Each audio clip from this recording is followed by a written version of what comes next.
Hello everyone, today we are going to study about blood grouping. कल हमने पूरे blood को कवर किया था, पूरे ब्लड की डिटेल पढ़ी थी। उससे पहले हमने पूरे हार्ट को डिस्कस किया था। ब्लड में हम एक बार समराइज कर लेते हैं कि ब्लड में हमने क्या क्या पढ़ा था। ब्लड है जो वो क्या होता है, specialized connective fiberless specialized connective tissue है। प्लाज्मा से और फॉर्म्ड एलिमेंट से बना होता है। 55% प्लाज्मा होगा और 45% फॉर्म्ड एलिमेंट होगा। 90 to 92% वाटर होगा। Amino acid, gases, electrolytes, protein, albumin, globulin, fibrinogen present होंगे। एल्बुमिन ऑस्मोटिक बैलेंस कंट्रोल करेगा, ग्लोब्यूलिन डिफेंस मैकेनिज्म और फिब्रिनोजन जो है वो ब्लड क्लॉटिंग कराएगा। उसके बाद फॉर्म्ड एलिमेंट्स में हमने क्या पढ़ा था, erythrocytes, leukocytes, platelets. Erythrocytes RBC होते हैं, 44% पार्ट बनाते हैं। ल्यूकोसाइट्स, प्लेटलेट्स मिलकर 1% पार्ट बनाते हैं। और ये क्या होते हैं, ल्यूकोसाइट्स डब्ल्यूबीसी होता है, प्लेटलेट्स थ्रोम्बोसाइट्स होते हैं। प्लेटलेट्स जो है वो बनते कैसे हैं, जो स्पेशलाइज सेल होते हैं बोन मैरो में, मेगा कैरियोसाइट्स, उसके फ्रेगमेंटेशन से बनते हैं। ठीक है। ल्यूकोसाइट्स के भी फर्दर डिवीजन थे, ग्रैन्युलोसाइट, ए ग्रैन्युलोसाइट जिसमें ग्रैन्यूल प्रेजेंट ज्यादा है वो ग्रैन्युलोसाइट, और जिसमें कम अमाउंट में प्रेजेंट है वो ए ग्रैन्युलोसाइट। न्यूट्रोफिल, बेसोफिल, ईस्नोफिल है जो वो ग्रैन्युलोसाइट के पार्ट है, और ए ग्रैन्युलोसाइट के लिम्फोसाइट्स एंड मोनोसाइट्स। ठीक है। उसके बाद हमने एक ट्रिक भी याद की थी इनके ऑर्डर पे। सबसे ज्यादा न्यूट्रोफिल होंगे, उसके बाद लिम्फोसाइट, फिर मोनोसाइट्स, उसके बाद ईस्नोफिल्स एंड देन बेसोफिल। तो नेवर लेट मंकी ईट बनाना, या फिर NLMEB। अब आता है इरिथ्रोसाइट। इरिथ्रोसाइट्स जो है वो मैमल्स में कैसे होंगे, बाइकॉनकेव नेचर के होंगे, स्फेरिकल शेप के होंगे, मोस्ट अबंडेंट होंगे। पर MM क्यूब ऑफ ब्लड में कितने होंगे, 5 to 5.5 million. Life span 120 days होगा। उसके बाद स्प्लीन में जाके क्या हो जाएंगे, डिस्ट्रॉय हो जाएंगे। आयरन कंटेनिंग रेड कलर का पिगमेंट है, हीमोग्लोबिन। उसके बाद ल्यूकोसाइट्स WBC है, कलरलेस होते हैं, 6,000 से 8,000 होते हैं। लाइफ स्पैन 3 से 4 दिन होता है, वरना वैसे 10 दिन से कम होता है। ठीक है। कलरलेस होगा क्योंकि आयरन कंटेनिंग हीमोग्लोबिन एब्सेंट होगा। इम्यूनिटी प्रोवाइड करेंगे, डायपिडेसिस शो करेंगे। डायपिडेसिस क्या था, कैपिलरी मूवमेंट, कैपिलरी को क्या करेंगे, स्क्वीज आउट करके बाहर निकल जाएंगे। अमीबॉइड मूवमेंट शो करेंगे। न्यूट्रोफिल है जो वो फैगोसिटिक नेचर के होंगे। ईस्नोफिल जो है वो एलर्जिक रिएक्शन को रेजिस्ट करेंगे, और बेसोफिल जो है वो हिस्टामिन और सेरोटोनिन और हेपेरिन सिक्रीट करेंगे। कोई भी इन्फ्लामेटरी रिएक्शन जब होगी तो ये इन्वॉल्व होंगे। उसके बाद ए ग्रैन्युलोसाइट्स में लिम्फोसाइट्स है जो वो बी लिम्फोसाइट, टी लिम्फोसाइट्स होंगे, इम्यून रिस्पॉन्स में हेल्प करेंगे। और प्लेटलेट्स जो है वो थ्रोम्बोसाइट्स होंगे। 1.5 to 3.5 लाख है जो वो प्रेजेंट होंगे और ब्लड कोएगुलेशन में हेल्प करेंगे। हम इनका स्ट्रक्चर देख लेते हैं एनसीईआरटी से। ये मेरी पर्सनल एनसीईआरटी है, हम इसका स्ट्रक्चर देख लेते हैं। आरबीसी है, ऐसे स्फेरिकल शेप की प्रेजेंट होगी। ठीक है, स्फेरिकल होती है और बाइकॉनकेव नेचर की होती है। न्यूक्लियस इसमें प्रेजेंट नहीं होता। प्लेटलेट्स जो है वो छोटे छोटे फ्रेगमेंट्स है जो ये प्रेजेंट होंगे प्लेटलेट्स के। ठीक है। ईस्नोफिल, ईस्नोफिल में जो ये होता है न्यूक्लियस होता है, बाइलोब न्यूक्लियस होता है। ठीक है। और ये एसिडिक डाई से स्टेन होते हैं। ईस्नोफिल, ईस्नोफिल मतलब कि ईस्नो मतलब एसिड, तो ये किससे स्टेन होंगे, एसिडिक डाई से स्टेन होंगे। ठीक है। अच्छा, उसके बाद एलर्जिक रिएक्शन में हेल्प करेंगे। ठीक है। अच्छा, उसके बाद बेसोफिल, बेसोफिल में जो न्यूक्लियस होगा वो एस शेप न्यूक्लियस होगा। बेसोफिल का जो न्यूक्लियस होता है वो एस शेप न्यूक्लियस होता है। ठीक है। और ये किससे, बेस, तो बेसिक डाई से स्टेन होते हैं। ठीक है। उसके बाद ये क्या करेंगे, सिक्रीट करेंगे हिस्टामिन, सेरोटोनिन, हिपैरिन। हिस्टामिन जो है वो वेसोडाइलेटर होगा, सेरोटोनिन वेसोकॉन्स्ट्रिक्टर, और हिपैरिन जो है वो एंटीकोएगुलेंट होगा। ठीक है। उसके बाद आता है न्यूट्रोफिल। न्यूट्रोफिल का जो न्यूक्लियस है वो कैसा होता है, मल्टी लोब न्यूक्लियस होता है। ये ऐसे आपको एनसीईआरटी में दिख जाएगा, मल्टी लोब न्यूक्लियस होगा, बहुत सारे लोब होंगे। ठीक है। और तो न्यूट्रो का मतलब क्या होगा, न्यूट्रल, न्यूट्रल मतलब कि जो एसिडिक डाई से भी स्टेन हो और बेसिक डाई से भी स्टेन होगा। ठीक है। उसके बाद आता है मोनोसाइट्स। मोनोसाइट्स है जो उसका क्या होगा, किडनी शेप न्यूक्लियस होगा। कल मैंने गलती से स्फेरिकल शेप न्यूक्लियस बता दिया था, सॉरी, उसको करेक्ट कर लीजिएगा। इसका किडनी शेप न्यूक्लियस होगा, बड़ा होगा काफी और किडनी शेप होगा। ये भी फैगोसिटिक नेचर शो करेंगे, मैक्रोफेजेस। ठीक है। उसके बाद आता है लिम्फोसाइट्स। लिम्फोसाइट का लार्ज स्फेरिकल शेप न्यूक्लियस होता है। ठीक है। और ये टी लिम्फोसाइट है और ये बी लिम्फोसाइट है। ये डायग्राम है इसके। ठीक है। RBC, platelet, eosinophil, basophil, neutrophil, monocytes और लिम्फोसाइट्स। ठीक है। टी लिम्फोसाइट्स और बी लिम्फोसाइट्स। ये कंप्लीट हो गया। ठीक है। आज हम ब्लड ग्रुपिंग के बारे में पढ़ेंगे।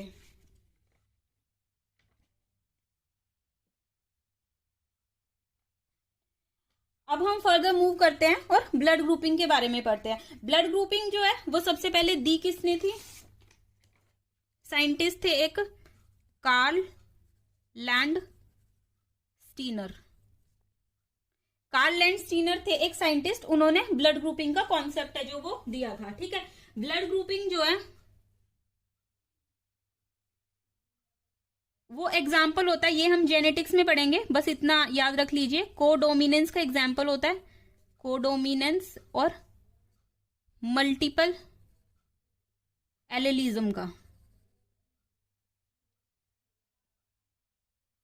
ठीक है, ये हम जेनेटिक्स हम जब पढ़ेंगे तो उसमें आएगा कोडोमिनेंस। कोडोमिनेंस क्या होता है? कोडोमिनेंस में थोड़ा सा बता देती हूँ। कोडोमिनेंस होता है जब दोनों जीन जो है वो एक्सप्रेस करें इंडिविजुअली, एक्सप्रेस इंडिविजुअली। ठीक है, हम आगे पढ़ेंगे कैसे। तो दोनों जीन जो है वो इंडिविजुअली एक्सप्रेस करेंगे, दोनों का बिहेवियर शो होगा। डिटेल में हम जेनेटिक्स में इसको बहुत डिटेल में पढ़ेंगे। ठीक है, उसके बाद मल्टीपल एलिलिज्म क्या होगा? मल्टीपल एलिलिज्म मतलब मल्टीपल मतलब के बहुत सारे और एलील्स प्रेजेंट होंगे। ठीक है, अभी एलील वगैरह पता नहीं होगा आपको, ये सब हम जेनेटिक्स जब पढ़ेंगे तब पढ़ेंगे, बहुत डिटेल में हम जेनेटिक्स को कवर करेंगे। ठीक है, तो ब्लड ग्रुपिंग का कॉन्सेप्ट जो है वो किसने दिया था? कार्ल लैंड स्टीनर ने दिया था। ठीक है, और ये ब्लड ग्रुपिंग किसके एग्जांपल होता है? एक तो कोडोमिनेंस का और एक मल्टीपल एलिलिज्म का। ठीक है, अच्छा अब हमें क्या पढ़ना है? हमारे सिलेबस में है एबीओ ब्लड ग्रुपिंग। ठीक है, एबीओ ब्लड ग्रुपिंग जो है इसमें क्या है? एक एलील ए है, एक एलील बी है। ठीक है, तो और एक एलील कौन सा होगा? ए बी, दोनों मिलकर। ठीक है, तो ये इसीलिए ये मल्टीपल एलील है। ठीक है, एक से ज्यादा एलील है तो मल्टीपल एलिलिज्म का एग्जांपल हो गया। ठीक है, अच्छा अब हम आगे मूव करते हैं और एबीओ ब्लड ग्रुपिंग। ठीक है, एबीओ ग्रुपिंग में क्या होता है? एक होता है एंटीजन और एक होती है एंटीबॉडी। ठीक है, एंटीजन क्या होता है? एक केमिकल होता है, एक होता है एंटीजन और एक होता है एंटीबॉडी। एंटीजन जो है वो आरबीसी की सरफेस पे प्रेजेंट होता है, एक केमिकल होता है। एंटीजन एक टाइप का केमिकल होता है जो इम्यून रिस्पॉन्स जो है वो प्रोड्यूस करता है। Antigen is a type of chemical that can induce immune response. ये इम्यून रिस्पॉन्स को क्या करेगा? इंड्यूस करेगा। और एंटीजन जो है वो कहां पे प्रेजेंट होंगे? आरबीसी के सरफेस पे प्रेजेंट होंगे। ठीक है, जो आरबीसी होगी उसके सरफेस पे प्रेजेंट होंगे एंटीजन। ठीक है, और एक होता है एंटीबॉडी। एंटीबॉडी है जो वो क्या होगा? एंटीबॉडी एक प्रोटीन होता है जो एंटीजन के अगेंस्ट काम करता है, जो एंटीजन के अगेंस्ट काम करता है। एंटीजन एक फॉरेन एजेंट होता है। ठीक है, और एंटीबॉडी जो है वो क्या करेगा? एंटीजन के अगेंस्ट काम करेगा, वो एंटीबॉडी होती है। ये एक प्रोटीन होता है, प्रोटीन। ठीक है, हमने पढ़ा था ना एंटीबॉडी किससे सिक्रीट होती है? ग्लोब्यूलिन से। ठीक है, 5 टाइप की एंटीबॉडीज होती है। तो एंटीबॉडी जो है वो प्लाज्मा में प्रेजेंट होती है। एंटीजन प्रेजेंट होगा आरबीसी की सरफेस पे और एंटीबॉडीज प्लाज्मा में प्रेजेंट होंगी। ठीक है, अब हमारे पास क्या होता है?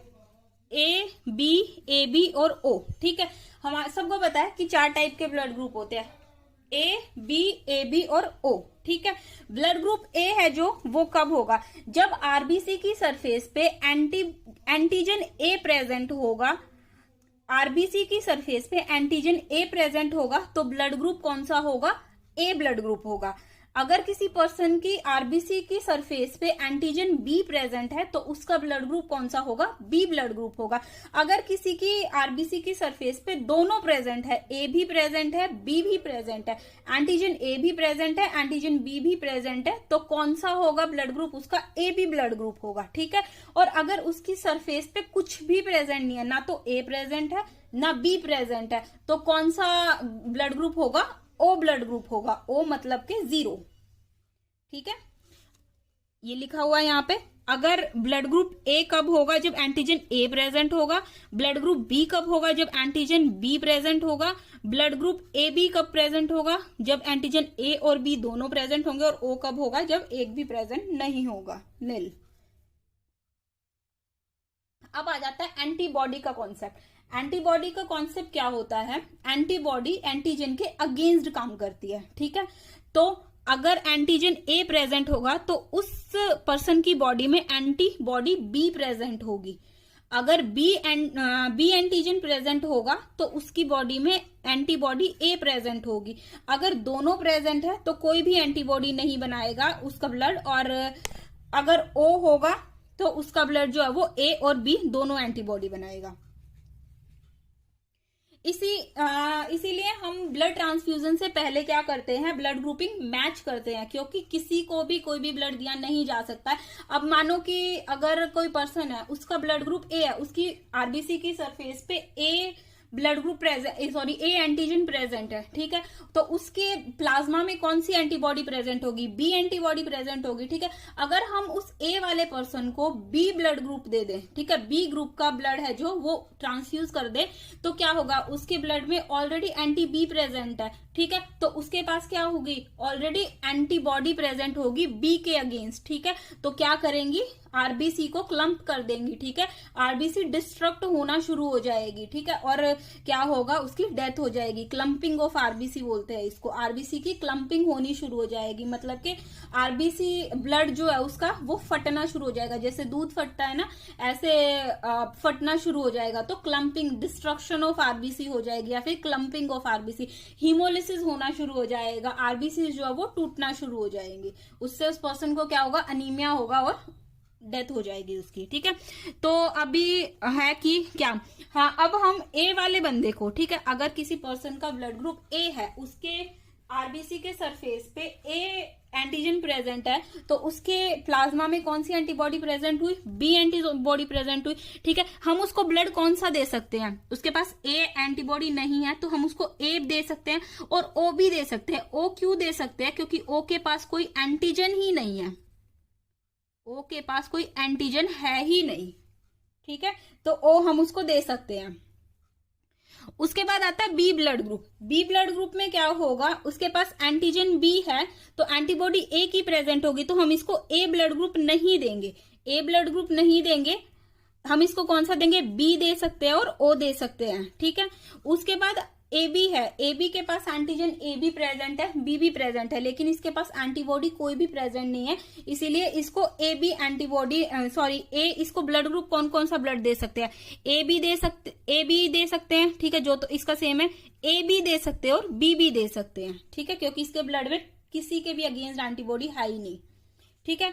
और अगर ओ ब्लड ग्रुप आया, ओ में क्या होगा, कोई भी एंटीजन प्रेजेंट नहीं है लेकिन एंटीबॉडी तो प्रेजेंट है। अगर हम इसको ए देंगे तो अब ये ओ है, जो ओ ब्लड ग्रुप है, उसके आरबीसी के सरफेस पे कोई भी एंटीजन प्रेजेंट नहीं है, लेकिन उसके प्लाज्मा में एंटी ए भी प्रेजेंट है, एंटीबॉडी बी भी प्रेजेंट है, ठीक है।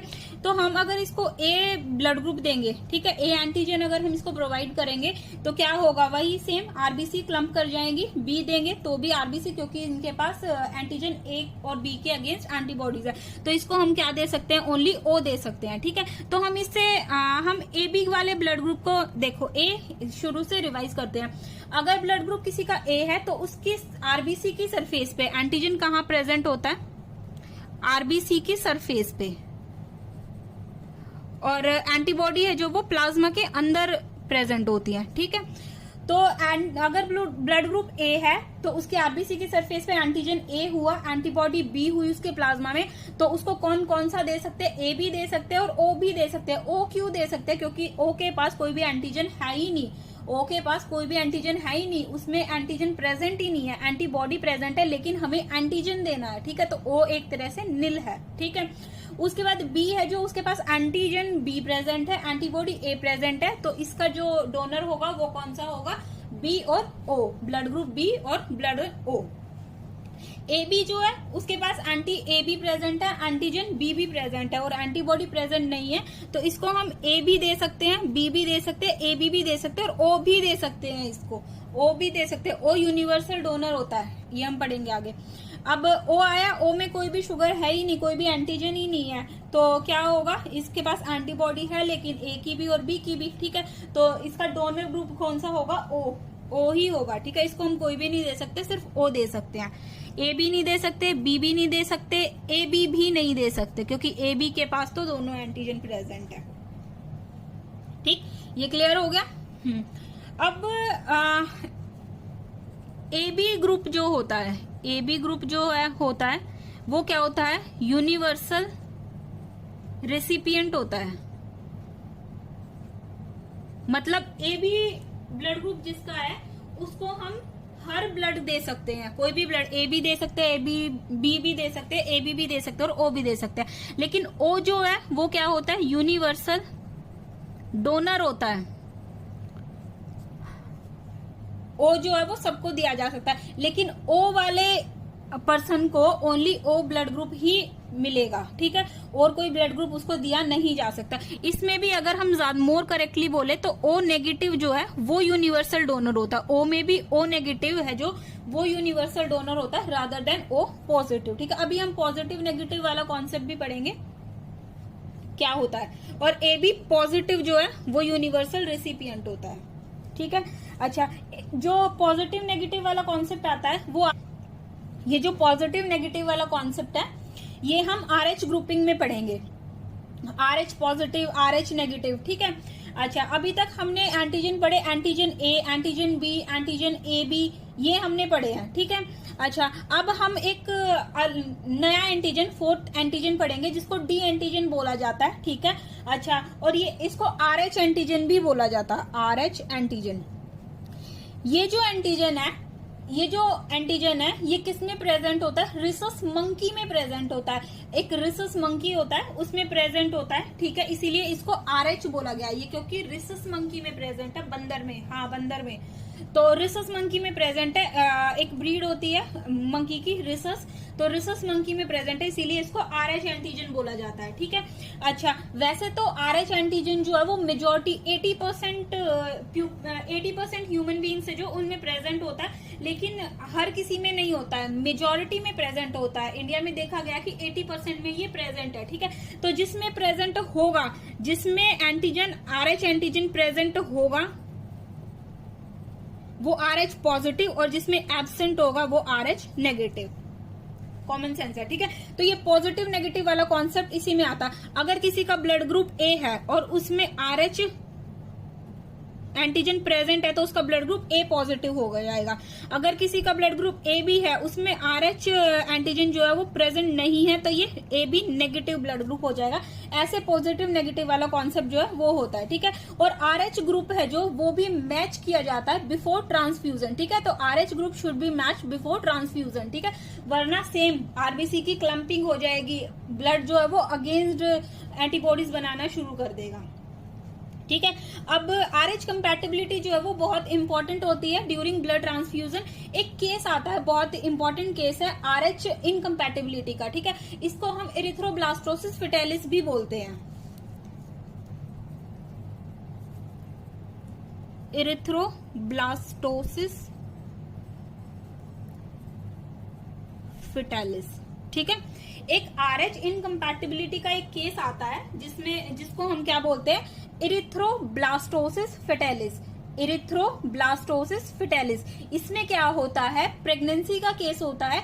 इसमें जो चाइल्ड होता है, फीटस होता है, उसकी डेथ हो जाती है। कैसे होती है वो हम पूरा प्रोसीजर जो है वो हम समझेंगे, ठीक है। इसमें क्या होता है, RH इनकम्पैटिबिलिटी जो एरिथ्रोब्लास्टोसिस फिटेलिस का जो केस होता है, इसमें क्या होता है, मदर है, प्रेग्नेंट मदर, ठीक है, उसका ब्लड ग्रुप क्या होगा, RH नेगेटिव ब्लड ग्रुप होगा, ठीक है। मतलब उसके ब्लड में RH एंटीजन प्रेजेंट नहीं होगा, ठीक है। और फादर जो होगा उनके ब्लड ग्रुप में RH एंटीजन प्रेजेंट होगा, ठीक है।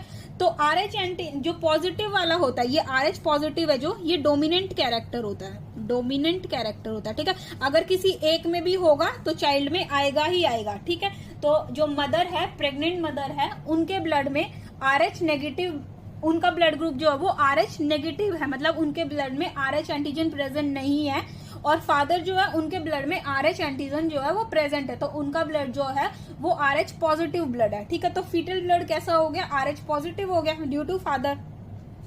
अब क्या होगा, फर्स्ट प्रेगनेंसी हुई, ठीक है।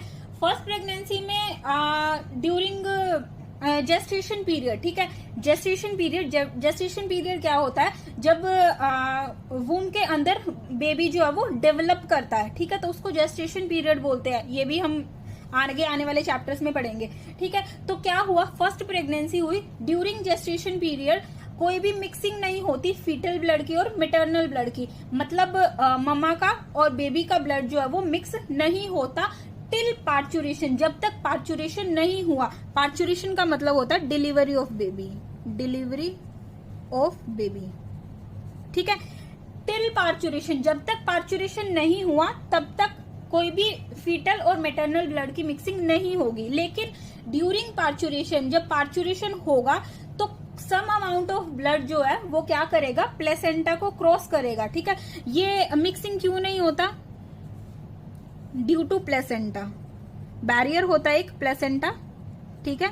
तो प्लेसेंटा होती है तो उसमें उससे दोनों के ब्लड जो है वो सेपरेट रहते हैं। लेकिन ड्यूरिंग पार्चुरेशन के टाइम पे, डिलीवरी के टाइम पे क्या होगा, some amount of fetal blood mixed with maternal blood, fetal का कुछ ब्लड है जो वो मैटरनल ब्लड से मिक्स हो जाएगा। अब फीटस के ब्लड में क्या था, RH पॉजिटिव था, ठीक है, लेकिन मैटरनल ब्लड में क्या था, RH नेगेटिव था, मतलब इसके पास तो एंटीजन था, यहाँ एंटीजन नहीं था। अब ये जब एंटर करेगा तो मदर का जो ब्लड है उसमें जब RH पॉजिटिव, मतलब RH है जो एंटीजन, वो एंटर करेगा तो बॉडी को क्या होगा, सिग्नल मिलेगा कि बॉडी में कुछ आया है, कुछ फॉरेन पार्टिकल आया, कोई फॉरेन एजेंट आया।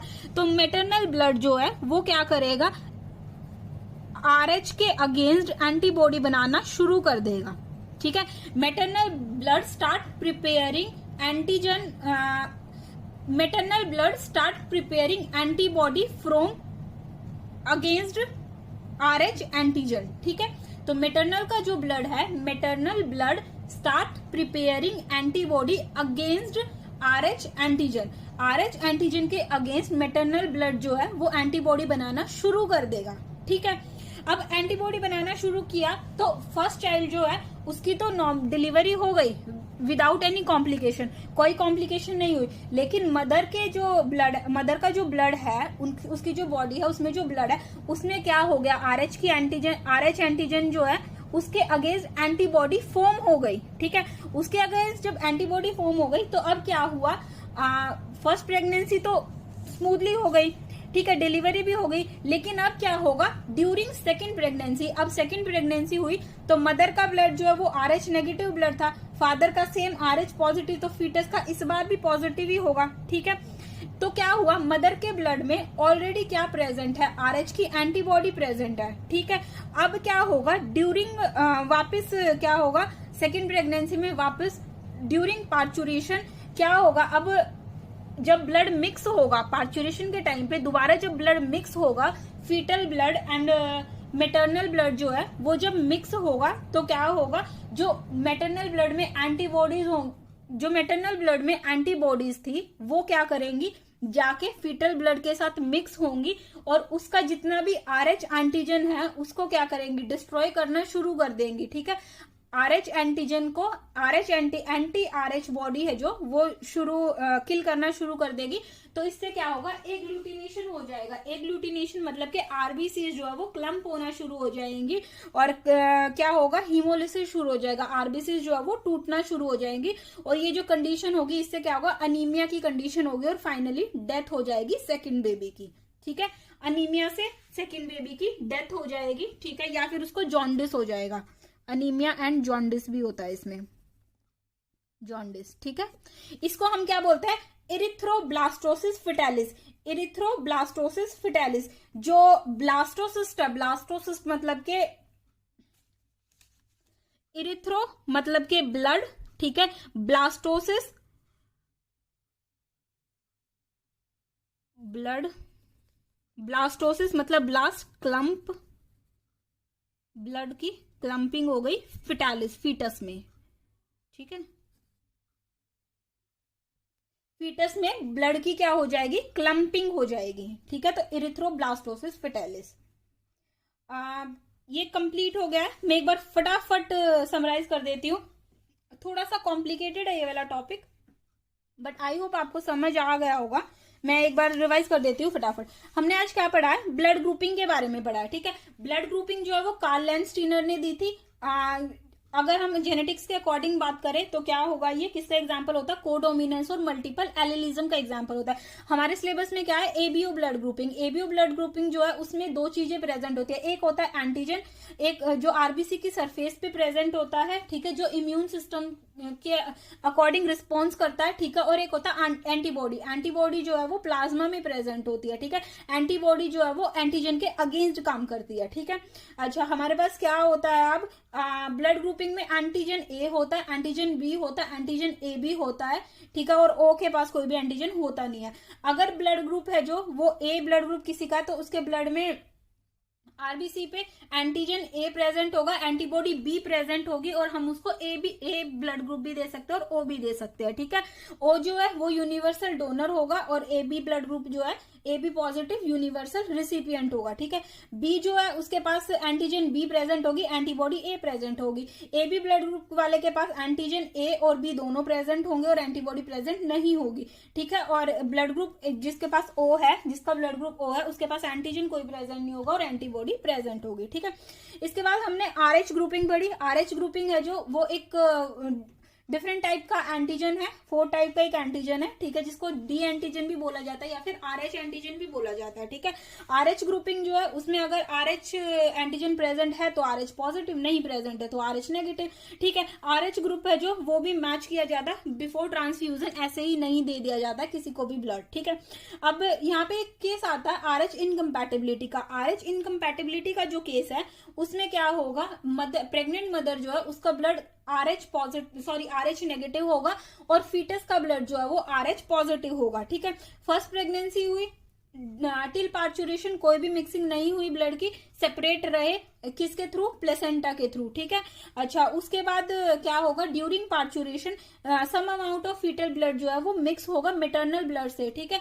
तो अब मैटरनल ब्लड में क्या आ गया, आरएच एंटीजन जो है वो एंटर कर चुका है, ठीक है। अब उसके लिए एक फॉरेन पार्टिकल है ये, तो कुछ नया फॉरेन एजेंट आया है, तो मदर का ब्लड जो है वो क्या करेगा, maternal blood start producing antibody against antigen RH, ठीक है। आरएच एंटीजन के अगेंस्ट एंटीबॉडी बनाना शुरू कर देगा, ठीक है। अच्छा, अब उस स्मूथली फर्स्ट चाइल्ड जो है उसकी डिलीवरी हो गई। अब सेकंड प्रेगनेंसी जब होगी तो मदर के ब्लड में ऑलरेडी आरएच एंटीजन है, जो आरएच एंटीजन के अगेंस्ट आरएच एंटीबॉडी प्रेजेंट है, ठीक है। तो क्या होगा, अब ड्यूरिंग पार्चुरेशन क्या होगा, सेकेंड प्रेगनेंसी में ड्यूरिंग पार्चुरेशन फिर से ब्लड जो है वो मिक्स हुआ, ब्लड मिक्स हुआ तो फीटस के ब्लड में क्या आ गई, आरएच की एंटीबॉडी जो है वो आरएच की एंटीबॉडी जो है वो आ गई। उससे क्या हुआ, एग्लूटिनेशन हो गया, आरबीसी की क्लम्पिंग हो गई, हीमोलिसिस मतलब आरबीसी टूटना शुरू हो गई, ठीक है, और डिस्ट्रक्शन ऑफ आरबीसी भी बोल सकते हैं, अनीमिया हो जाएगा, उसको खून की कमी हो जाएगी, जॉन्डिस हो जाएगा और फाइनली डेथ हो जाएगी, ठीक है। इसको हम बोलते हैं एरिथ्रोब्लास्टोसिस फेटालिस, ठीक है। अब ऐसा तो है नहीं कि इसका कोई ट्रीटमेंट नहीं होगा, ठीक है। तो क्या होगा, इसका ट्रीटमेंट क्या है, ट्रीटमेंट, ठीक है। डॉक्टर्स क्या करते हैं, during parturition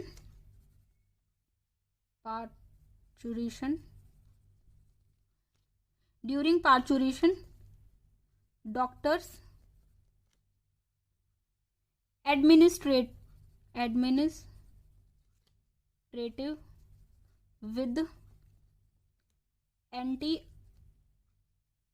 anti-RH injection, anti Rh antibody